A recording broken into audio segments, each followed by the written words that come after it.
So you guys talked yesterday without me about embracing authenticity.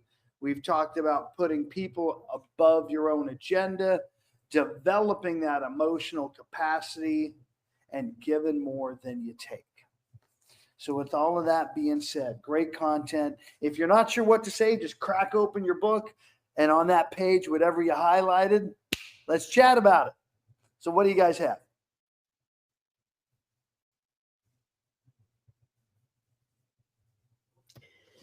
All right, I'm going to start. You go, Celeste. Thank you, my dear. Page 84 on the process of learning to give. The three uh, highlighted items were to add the desire to add value to others, being open-hearted, generosity, um, open-minded generosity, and open-handed generosity. So basically, adding value, thinking the best of others, and giving freely and often to others. That's a high road leader. And the challenge we get when we bring this content into the room is one, reflecting on how often we're really doing that. And two, really internalizing where we get to plus this. Because this isn't a switch. People aren't immediately a high road leader, a middle road leader, a low road leader. In fact, all of us, including John Maxwell, live in all three of those lanes. The question is, what do we do to keep upping our game, keep getting better? It's like everything we talk about, we've got to have an ability to celebrate where we are, to give ourselves grace for where we're maybe coming up a little short, and then really give ourselves inspiration for how we plus it. So on this part, valuing others, putting them before you, giving more. I challenge you guys as we wrap up this book in the next 8-9 days that you come back with some stories about what you've done over the weekend or in the coming week to already plus your leadership game. What else you guys have? I have a question. Josh was one of the people, Kelly was one of the people in the group on Wednesday. Do you feel that I did what we're just talking about here, being open-handed, open-minded, and open-hearted? So here's the fun part, Josh. You in this moment get to give a feedback sandwich. And I want to teach everybody this so he can follow the model. Because no matter what, somebody did something good. So you start with that. No matter what, there's a ton of opportunity to get better. What I call the meat in the middle of the sandwich. So we spend time having an authentic about that. And then the bottom part is what we did awesome. So good, where we get better, awesome. That's a feedback sandwich that everybody gets. Most people will go, oh, you were fine. Oh, you were great. Oh, nope, that's not how we get better. We get better knowing where the blind spots are. So Josh, feeder. Okay. So, yes, we covered Canva, editing video, and also the hardware tools that you would necessarily need to create an interview or just really, and I know for the last few months, Celeste has been huge on video. So she did a great job of kind of, I remember Kelly, who's like, she spent a lot of time in Canva. She's like, I didn't know you could edit video in Canva. I had no idea. And so I think showing and opening up some doors that we didn't know about in a program we use a lot was amazing. Now, that being said, it sometimes is hard in a condensed period of time. And like I've run through this with Maria on Wired Wednesdays, and it's hard in a condensed period of time because if you get behind, it's you can't always catch yourself back up, especially if it's uncharted areas. And then the one thing I will say, I think Celeste thought of a few other nuggets to put out there. Like she was trying to show us her microphone, and she's like, "This is the one you need." But it was like we already have a microphone, so but it was hard, like, because she's trying to show it to the camera, and I was taking my continuing education test yesterday. So actually now I'm officially realtor. And so I'm having to take my laptop and show the room, because you're having to show your surroundings and show under the desk. I look like I'm an idiot trying to hold a laptop up like a newspaper, trying to, show the proctor where everything is, because it's just not something you do a lot of. Yeah. And so, trying to show things into a webcam that you're trying to explain, it's not so easy. But yes, it was very enlightening, very intuitive, and very, very, very helpful because, yeah, we all need to do more video. Where can she get better, Josh? Get a little more on where she can plus her game. I think she did a good job of having some examples ready to go. I don't think we got to see like the finished product. You know how when you're watching a cooking show and they show you how to make it, but they've already baked they've already made what they're doing. So when they get it out, they cut it up and they put it on a plate. And so the one thing we didn't get is like a 30-second clip of what the final, because then what you have to do is you have to look at it and go, because editing video, right? You're like, first of all, if you're willing to jump off the cliff to make video, are you really also willing to jump off the cliff to edit your video? And you've got to find a lot of time to do that. But if you get to look at the edited version of what you had done, you're like, oh, I get it. So if we're going to take the time to put this much effort into video, we need to take extra time and edit. That's a great nugget, Josh, for any of us teaching, to kind of show the steps and show the progression of the results. Using the cooking show analogy, freaking brilliant. Great job. Dorothy, your mic's hot. What do you got? It's not exactly on this topic, but Good. it is on We have a topic whole book to cover. that you mentioned just before. You said, where have you made a contribution? Yesterday, it came up for me that a friend in Florida has to come up to Mass General for ALS treatment. And so they have a GoFundMe account and they're $2,000 short. So I said, send me the GoFundMe. And I made a small contribution and I shared it with 10 other people. And then it occurred to me that I could tell you about it because there are a lot of wonderful people in here who might like to participate in that. If anybody wants it, let me know in the chat, or my email is dorothy.manning@exprealty.com. And yeah, thank you. And also today's already awesome. And Coach, I'm disappointed that you found a nest because the adventure has been fun for us. But I'm also thrilled for you that you found something you love. It doesn't mean that there's not more adventure. Come on. I'll get to have a new adventure. I still got lots more to do that we're going to be sharing. This gets me an opportunity to do more video and get that going for you guys. And man, by all means, we're going to have some fun through this process. What else you guys have? From High Road Leadership, chapters 5 through 8, or even if you want to go older. We're covering the first 8 chapters, recap. Again, open that book to any random page, hit the highlight. What do you got?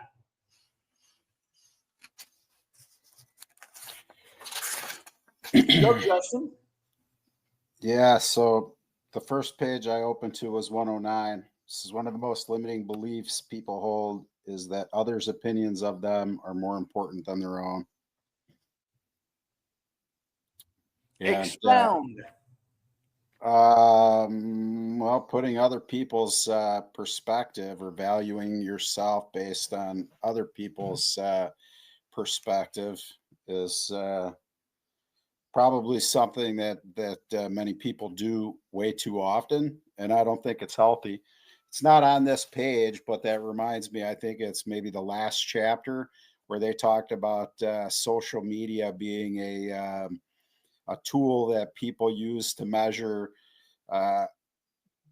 their best against other people's worst, so that they could feel good about themselves, or measuring their worst against other people's best, and that happening more often than not, and them feeling bad about it.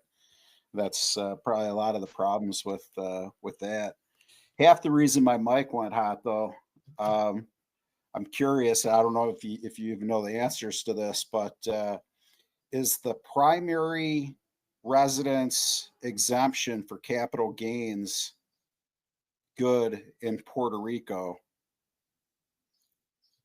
Well, the answer to your question on tax, I love that we're going to that, is any place you're quote dealing with the IRS rules apply. Now, there's a lot of specialized laws and rules on the island that change where you might be playing. So I'll give you a great example.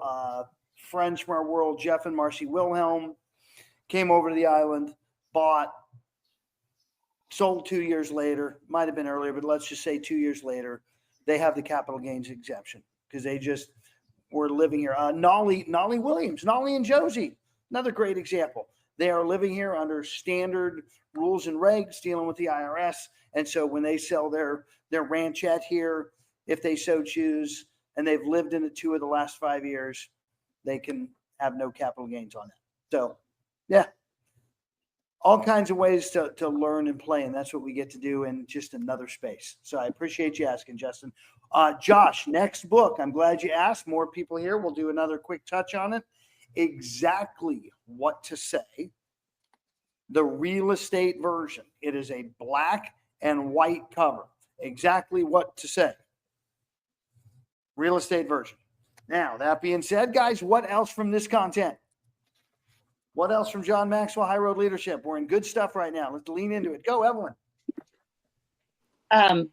On page 103, I liked make action your priority. And I need to work on this more, but I love the poem. If I feel depressed, I will sing. Mm-hmm. If I feel sad, I will laugh. If I feel ill, I will double my labor. If I feel, I will plunge ahead. If I feel poverty, I will think of wealth to come. If I am incomplete, I will remember past success. If I feel, if I feel insignificant, I will remember my goals. Today, I will be the master of my emotions. So that I try to remember every day and working. It's a great piece there by Og Mandino, and we're going to have some fun with that down the road. I know it's going to hit our radar. You guys are going to thoroughly enjoy it. And yet, back to the key component, in every one of those feelings, there was an action to do battle with it. And you hear me talk all the time to you guys, whether we're coaching one-on-one or in a room, just take action. Don't give a crap about the outcome. The outcome will show up. Just take action. Keep taking action. And even if you are horrible, let's say at conversations, if you talk to 100 people, you will find a deal. No matter what. The math is the math.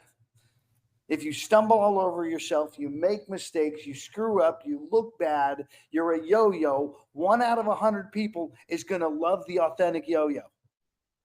And they're going to want to do business with you. All right? So, Nafritha, what do you got, my dear? Great to see you again. Long time no talk. Hello. So a few things I jot down. I'm kind of like all over the place. I was looking at my cards, but kind of going off of what you guys just said, just keep growing your capacity, right? That was one of the things. I think the overall thing that I kind of get a lot from the book is you don't have to know how to do it. You just have to be open and willing to learn how to do it, right? He reminds us a couple of times that you can learn to do these things. But the other thing that stood out to me that we kind of talked about the other day was being comfortable with discomfort. That is a big thing for me because I don't mind being uncomfortable, but in a sense, I guess I like to kind of still have control over things. And just kind of accepting the fact that I don't control everything, and being comfortable with that space of uncomfortability or the lack of control. um and then it just made me think of what he mentioned about someone basically talking about what is the process of walking. And then someone responded and said, oh, you just have to put you have to put your foot in front of the other. And he was like, no, you must throw yourself off balance, and then you must place the other foot in front of the next in order for you to walk, right? And so that is like, are you okay with throwing yourself off balance? So that was another thing that I took from everything.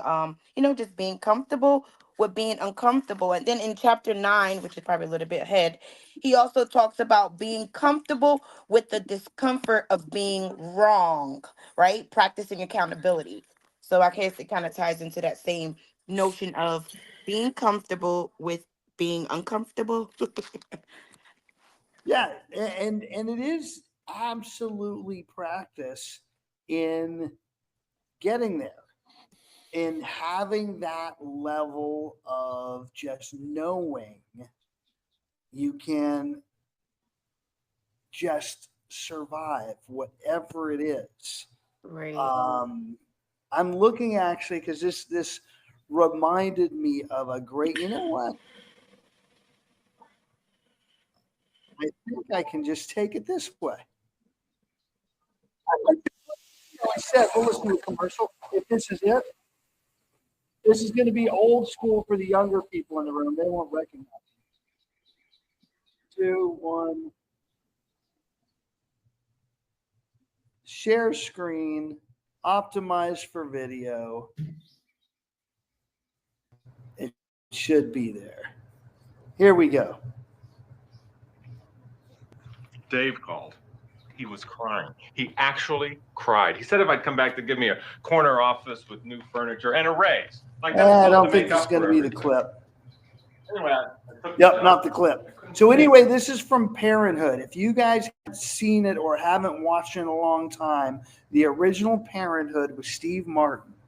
At the very end of it, his grandmother, so the great grandmother, talks about life and talks about it being a roller coaster with the highs and lows and not really knowing around what's around the next turn. And some people live life on that extreme speed and scary, and then there's other people that live life on the merry-go-round. They just go round and round. They live comfortable, but there's none of the incitement, none of the enthusiasm. I recommend you guys go find it and get it up, and maybe when you're chatting, I'll find it, because it's a great soliloquy of just how powerful letting life happen to Freetha, being a part of it and being on the roller coaster. By the way, with 25 of your favorite people all doing it together here, can be an amazing time. I saw other mics go hot. And Zach Andres, didn't I see your goes hot for a minute?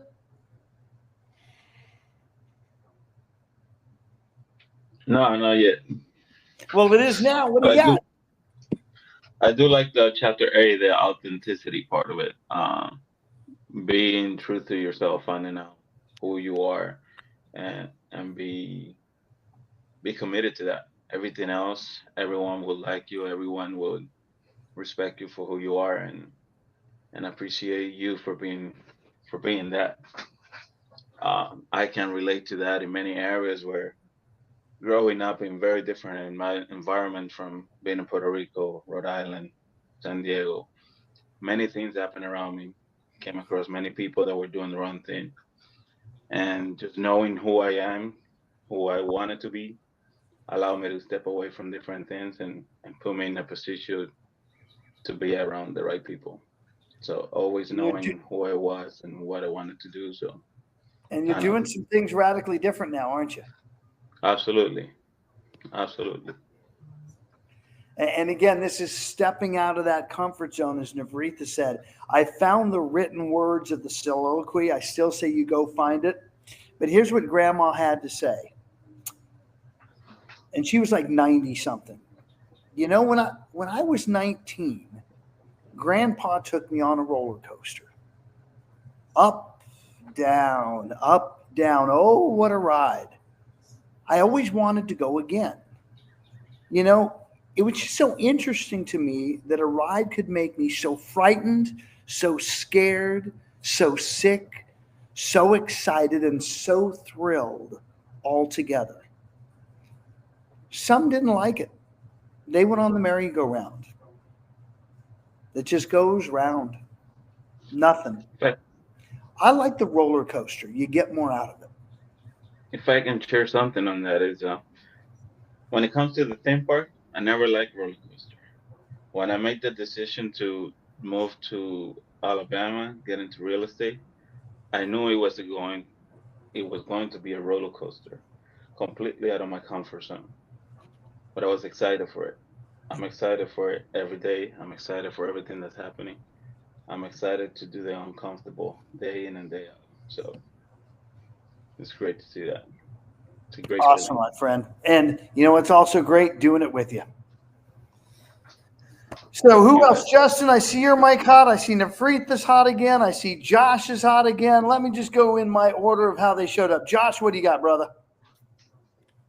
One of the things I like about his books is at the very end of each chapter, he gives those little nuggets. And at the end of chapter 5, I think it is, he talks about having an abundance mindset.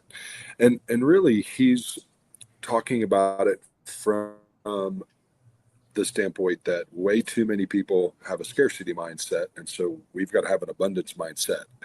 But I look at it a little bit differently. Sometimes in sales, you can get so wrapped up with what is in front of you that you push, press, say things, potentially compromise what you really wanted to say, but it becomes obvious when you're pushing too hard. And I think sometimes, and we've heard it on this in this room, and we've heard it especially in accelerators on different recruiting aspects. Sometimes there are people that you don't necessarily want to do business with. And so you have to have, if you have the scarcity mindset, you won't let go of that in any way, shape, or form because you hold on too tight. If you have more of an abundance mindset, just like Andre said, you know, something else is going to come around the corner, something else, some other door is going to open, and I'm going to have abundance. I'm going to have opportunity. I'm going to be able to do what I love and serve rather than, you know, you can't push people to water. You can lead them, but you can't push them. So. Well, and one other piece on that, just to plus it a little, because you're absolutely right. We'll hold on to a deal, not just a recruit. We'll hold on to a listing that we have an unreasonable seller who won't get it priced right, who calls us every day asking us what we haven't done. You know, all of us early in our career had that seller, and we weren't in a position mentally to let them go.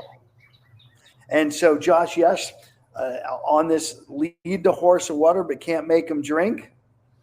Remember the third leg of that. Can lead a horse to water and you can't make him drink, but you can salt the roads. And that comes from having great conversations, which we're going to be learning in the next book, and asking powerful questions that gets them to self-discover their own challenges. So, Justin, you're hot next. That third leg of that saying I've never heard before, but that is good. So I didn't even realize my mic was on, but I'm good. I'll go with it.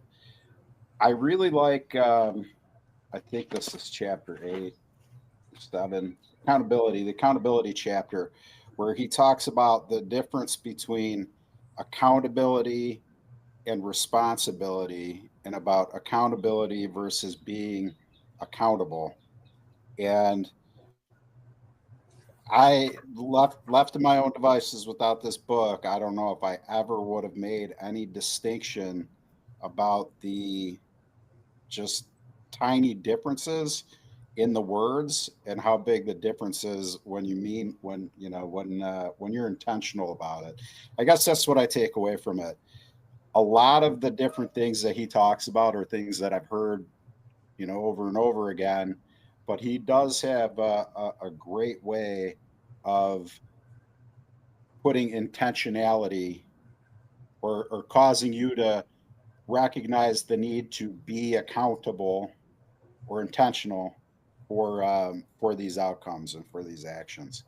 So, And just another incredible example of Justin's leadership, already teasing us on chapter 9, which we are reading on Monday. So be ready to dive into that accountability. 9 already? Yes, I love it, man. Yeah. I love it. Nafritha, bring us home.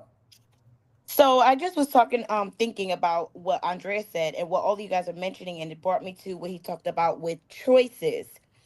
Positive choices are better than gifts that you were given. That's what I kind of wrote to myself, right? So maximize our choices and make the right choices. And he created like a list of things where he talked about belief lifts your talent, passion and energizes your talent, a couple of things. And I kind of created my own thing, and I'll share it with you really quickly. And it just says, authenticity delivers honesty. Honesty authorizes accountability. Accountability displays integrity. Integrity develops credibility. Credibility builds trust. And trust fosters relationships. Even from the last book, we all talked about how we are in the relationship business. So if we continue to do these things, we will build great relationships. And like mentioned in the other book, they will become our friends and our families that won't cheat on us with the next agent, with the next broker, or with the next whatever it may be. So that was all. Nafritha, what page was that on? Because I want to dog ear that page.